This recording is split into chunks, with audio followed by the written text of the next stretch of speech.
Some Navy guys were about to go through absolute hell just because they found a strange submarine that showed up from nowhere. "Just another day at sea," muttered the captain as the Seahawk crew patrolled the coastline. It was a normal job for the Coast Guard team, something they'd done countless times before. Their job was simple: keep the sea safe and check out anything unusual.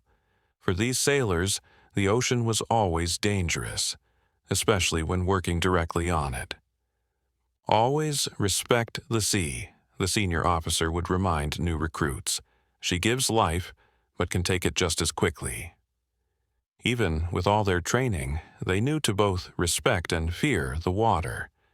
The ocean always kept secrets, some darker than people could imagine.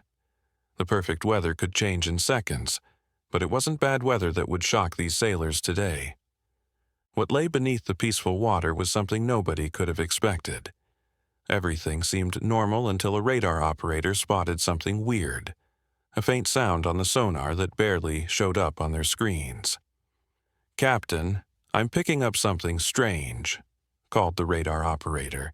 "It's faint, but definitely there." At first, they thought it was just equipment playing up, but since they were nearby, they decided to check it out. As they headed toward the spot, one Coast Guard member saw a bright blue object far away. The crew knew they needed to investigate. As the Seahawk got closer, they could see the floating object better. First, they thought it might be garbage or a small boat, but something seemed off about it. Its blue metal surface seemed made to blend with the water, like it was hiding. "That's military design if I've ever seen one," whispered the first mate. This was worrying and made it hard to spot against the ocean. It looked like the kind of vessel made for secret missions. Making things stranger, their radar couldn't track it properly. The object kept appearing and disappearing from their system, with only the Seahawk staying visible on their screens. It was almost like the floating object wasn't really there. With no markings, lights, or movement, the crew worried it might be dangerous. They tried radio contact, but got nothing back, not even static. The object seemed dead in the water. Getting closer, they saw more details. The ship was bigger than it first looked. Its long shape, smooth outside, and weird lines didn't match any normal ship design. Finally, the captain ordered them to move in for a better look. "Approach with caution," he ordered. "Something's not right about this one." They tried throwing a hook line to pull the object toward the Seahawk, which was standard practice. But despite their efforts, the object didn't budge. Instead, something strange happened. When they pulled, it was their ship that started moving toward the object. "What the hell?" shouted the winch operator. "It's pulling us instead." That's when they realized it was much heavier than they thought. Given the situation, the captain chose 2 men, Marcus and David, to board the mystery vessel. "Be careful in there," the captain warned. "Radio check every 5 minutes." With flashlights, tools, and radios, the 2 Coast Guard members climbed onto the object. Up close, it looked even weirder. Walking across the metal deck, they found a hatch on top. Carefully, Marcus and David opened it. The lid made a loud creaking noise in the quiet air, showing a narrow passage into the ship. "After you," David said with a nervous smile. Shining lights inside, they saw a rusty ladder going down into darkness. The 2 men looked at each other but decided to go ahead. Going deeper into the ship, they realized it was an abandoned submarine. Cold, oppressive, with a metal smell and scary silence that made every sound louder. The metal walls were rusty and damp, looking long neglected even though the outside seemed fine. The air got thicker with each step, like there was something more than just air in the room. Their flashlights showed a main control panel that looked straight out of an old 80s movie. Old buttons, levers, and tangled wires. "This tech is ancient," whispered Marcus, running his fingers over the dusty controls. There were signs people had been there before, but clearly nobody had died inside. There were no bodies and no clues about the submarine's last mission. Suddenly, a sharp noise came from above. Marcus and David looked up quickly, but before they could react, the hatch slammed shut with a bang. "No!" David yelled, rushing toward the ladder. They immediately tried calling the Seahawk, but got no signal. Meanwhile, the crew on the ship could do nothing as the closed hatch cut Marcus and David off from help.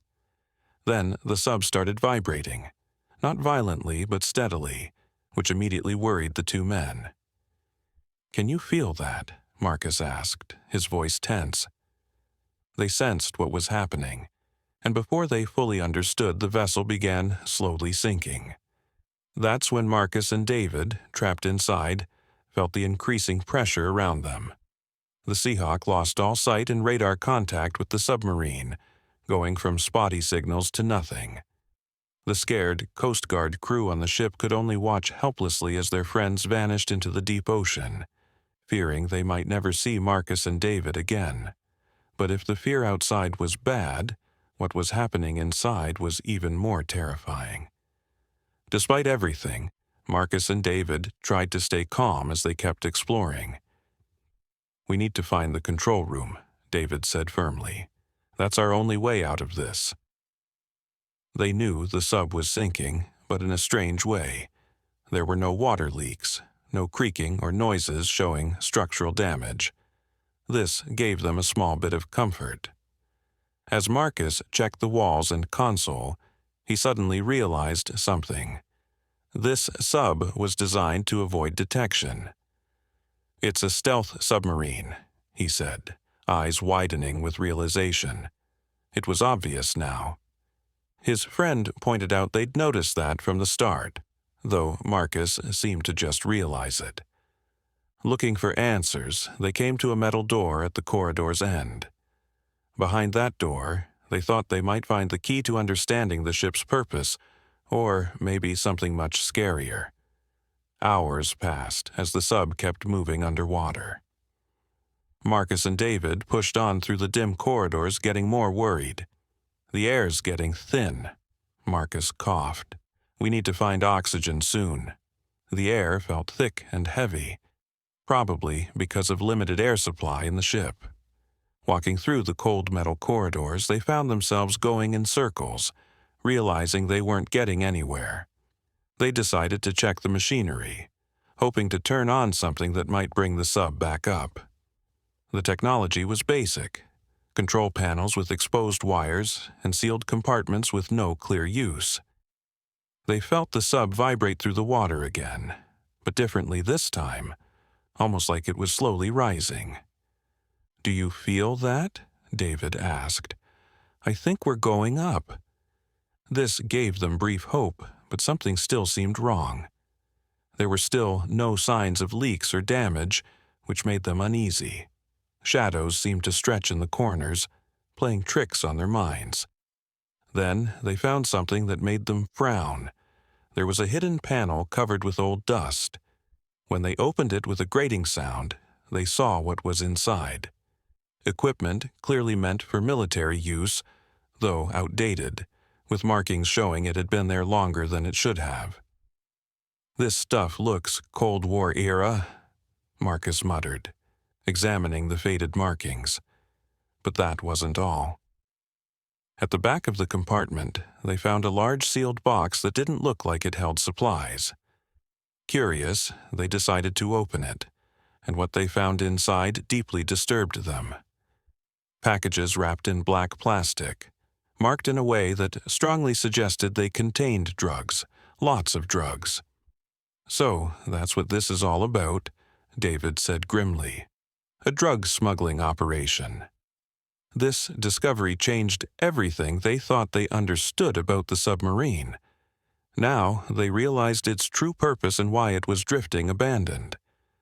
For a moment, they thought the thick air, vibrating environment, and their growing discomfort came from this shocking discovery. They dramatically thought they were having an emotional shock, but they were completely wrong.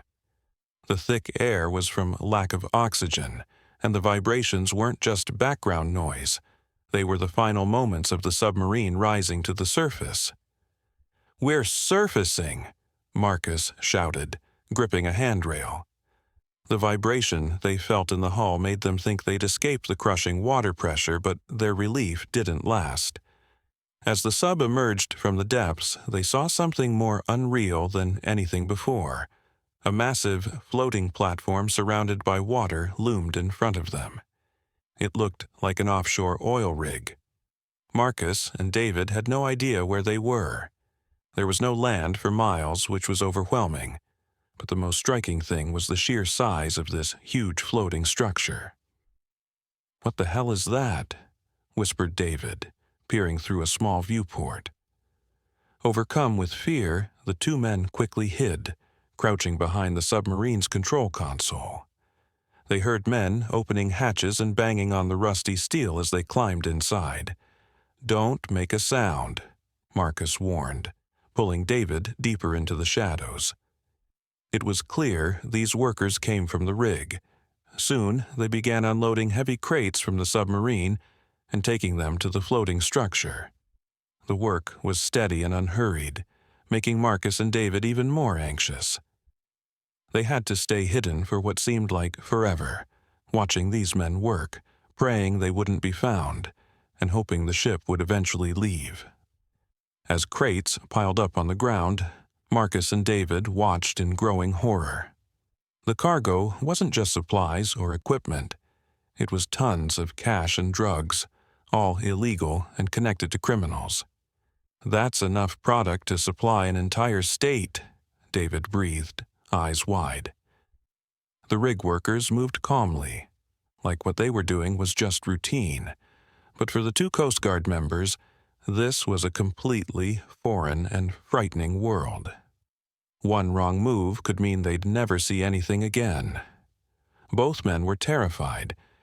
Even though they were Coast Guard with some military training, they were just two against many, putting them in serious danger.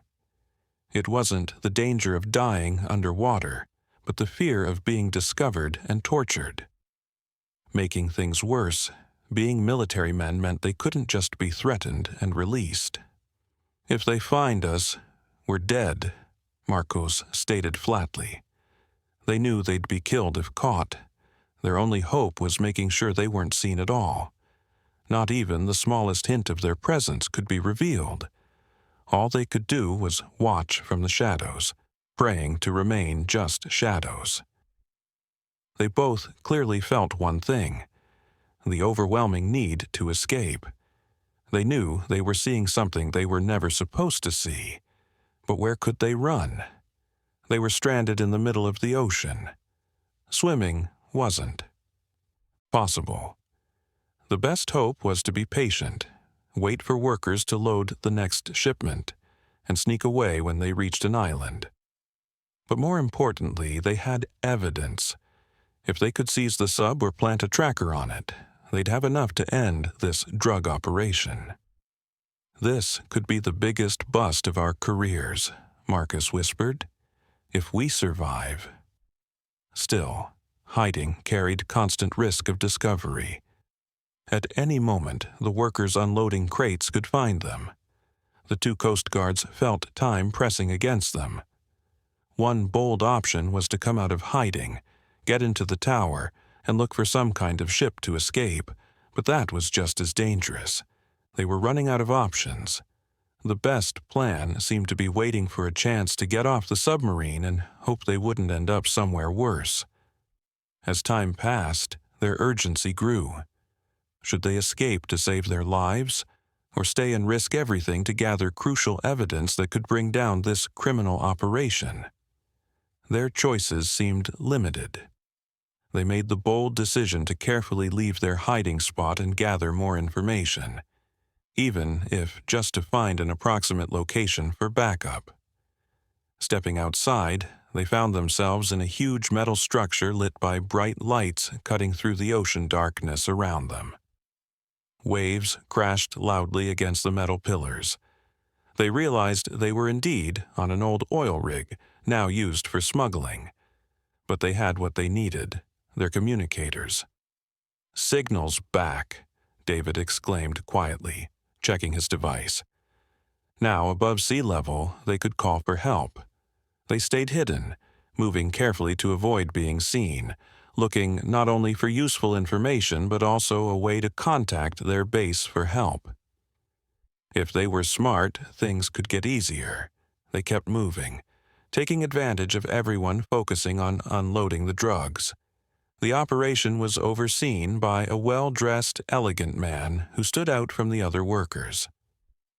"That must be the boss," Marcus whispered, pointing discreetly. The place was clearly quite empty. It was obviously only used for transport, and there were no communication devices showing the submarine controllers were elsewhere. Confident now, they decided to call their ship and explain what was happening. Finding the location wasn't hard.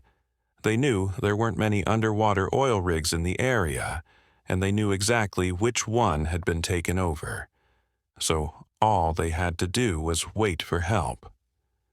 Luckily, they weren't far away, and within minutes they saw the smugglers start panicking. The Seahawk was heading straight for them, causing chaos. "Look," David pointed excitedly. "The cavalry's arrived." Soon, the smugglers ordered the ship to stop, or they'd use weapons. The smugglers had no choice but to surrender, and eventually authorities arrested them all. As a result, Marcus and David were celebrated as heroes and returned home alive.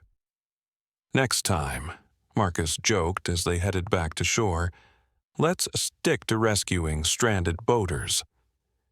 Did you enjoy this story? Would you have been brave enough to hide on the submarine like Marcus and David did? Let us know in the comments below. If you like the story, subscribe to this channel and leave a like. Even an ordinary day at work can turn into an adventure that tests your courage. Thanks so much for listening. See you in the next video. Have a great day.